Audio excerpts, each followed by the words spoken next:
Assalamualaikum warahmatullahi wabarakatuh. Perkenalkan nama saya Indi Febrianti NPM A1L019015, Program Studi Bimbingan dan Konseling Fakultas Keguruan dan Ilmu Pendidikan Universitas Bengkulu semester 3A. Nah, video kali ini saya akan menjelaskan 10 perbedaan BKP kelompok bebas dan BKP kelompok tugas dan KKP. Pertama yaitu perbedaannya ada di tujuan. Nah, tujuan dari bimbingan kelompok topik bebas dan tugas itu perkembangan pribadi anggota kelompok melalui perubahan dan pendalaman topik. Nah, sedangkan konseling kelompok ini masalah dari anggota kelompok yang mempunyai masalah. Adapun yang kedua perbedaan yaitu jumlah kelompok, yang dimana di topik bebas itu tidak dibatasi jumlah orangnya, yaitu 60-an juga bisa. Sedangkan topik tugas itu 10 sampai 15 orang. Dalam konseling kelompok itu hanya boleh 10 orang saja. Nah, yang ketiga yaitu karakteristik. Dalam topik bebas itu konseling kelompok itu bersifat umum, tidak terlalu rahasia.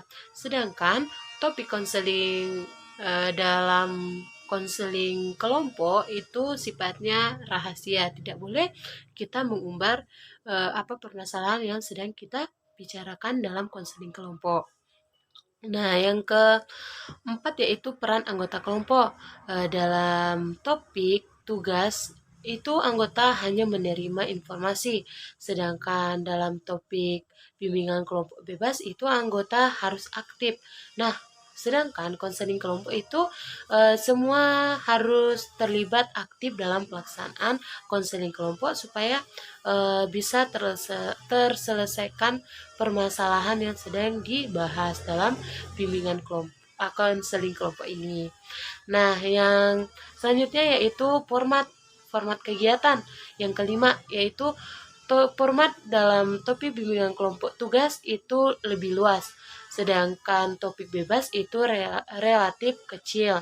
Nah, dalam konseling kelompok itu format kegiatannya juga semakin kecil karena itu tadi hanya dibatasi hanya 10 orang dan sifatnya juga rahasia, tidak seperti topik bebas dan topik bimbingan kelompok tugas. Baiklah, dalam yang keenam perbedaannya yaitu dalam suasana interaksinya.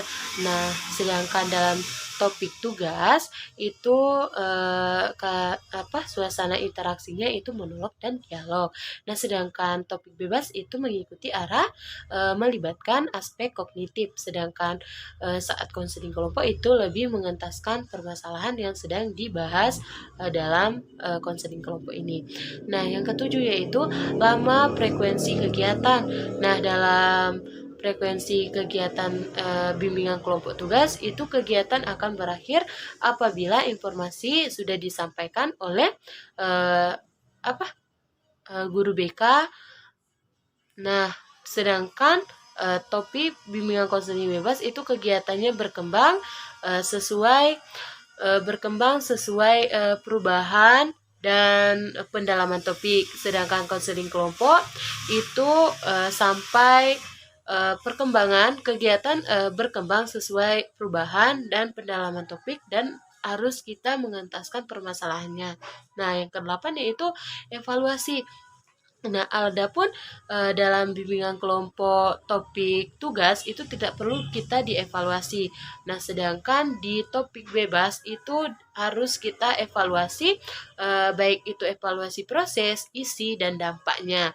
Nah, dalam konseling kelompok, nah juga evaluasi juga harus karena kita harus mengevaluasi proses, isi, dan dampak terhadap anggota yang mempunyai permasalahan tersebut supaya bisa terselesaikan permasalahan yang sedang kita bahas dalam konseling kelompok.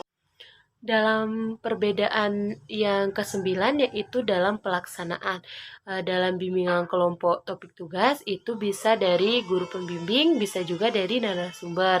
Nah, sedangkan bimbingan kelompok topik bebas yaitu dari konselor dan konseling kelompok juga dari konselor.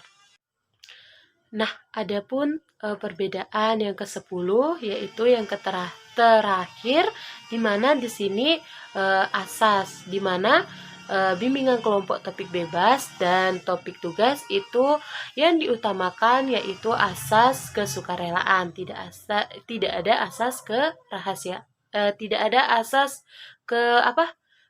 keterpaksaan, di mana asas kesukarelaan yang pertama, yang kedua yaitu harus ada asas keterbukaan, yang ketiga yaitu asas kegiatan, yang keempat yaitu asas kenormatifan, yang kelima baru asas kerahasiaan. Sedangkan konseling kelompok itu yang diutamakan yaitu asas kerahasiaan, supaya nanti kita menyelesaikan satu permasalahan, supaya tidak ada anggota lain menceritakan permasalahan yang kita selesaikan dalam konseling kelompok ini. Nah, di mana asas yang pertama yang tadi yang saya bilang itu asas kerahasiaan, baru asas kesukarelaan, ada asas keterbukaan, ada asas kegiatan, dan asas kenormatifan. Nah, mungkin itu saja yang dapat saya sampaikan tentang perbedaan dari bimbingan kelompok topik bebas, bimbingan kelompok topik tugas, dan konseling kelompok. Saya akhiri. Wabillahi taufiq walhidayah. Wassalamualaikum warahmatullahi wabarakatuh.